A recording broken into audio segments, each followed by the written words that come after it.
How have your attitudes to shopping changed over lockdown? Well, since, not being able to go into shops and not being able to, go uptown or travel to, like cities and things to do some like proper like clothes shopping and buying like things that I want, it's all just sort of been on my phone, in my hand at all times. And I've always had like the ability to look at how much money I have. So I'm aware on how much I'm spending, so I know not to push it. And, it's just always readily available.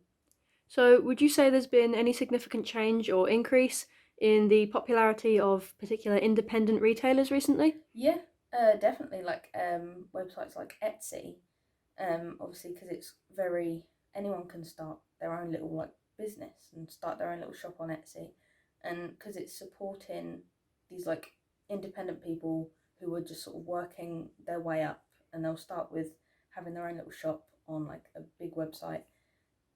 More people are going to them because it's supporting people who are trying to, make something of themselves, and it sort of makes them feel better, makes you feel better, and you get the thing you want, and you're sort of like it's working for another cause because you're helping somebody out.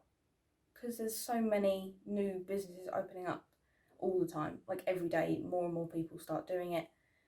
Um, it's, it means that there are more people shopping online rather than going out to shop, and it's because it's a lot easier than going out with all the like COVID restrictions and things. Do you agree with the concept of like retail therapy, shopping for comfort? I'd say yes, as long as you're not like taking it too far, because I feel like there's a limit. Because obviously you can't spend all of your money because you have like everyone has responsibilities when it comes to money. You can't just spend it all on things you want because you have to pay rent, you have to pay bills, you have to do this, you have to do that. Um, but there's no harm in treating yourself, but obviously just be cautious with how much money you spend.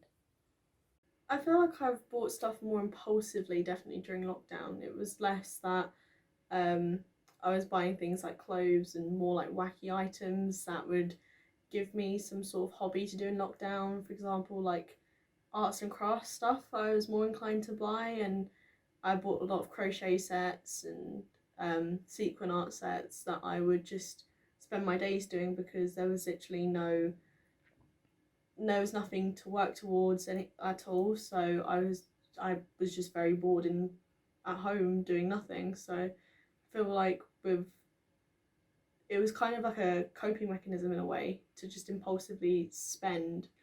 I definitely think there's a lot more people that are putting their businesses online, because I think now businesses are starting to realise that there is a growing market on the internet and that they need to catch up on that, especially that the internet was the only thing that most businesses had during lockdown, such as Etsy. I saw a massive growth of people using Etsy recently, and that's where I get most of my products from. It's a very expensive hobby, I will say that, but I do think it is nice to just have, like, to spend money on whatever you want to make you feel happy.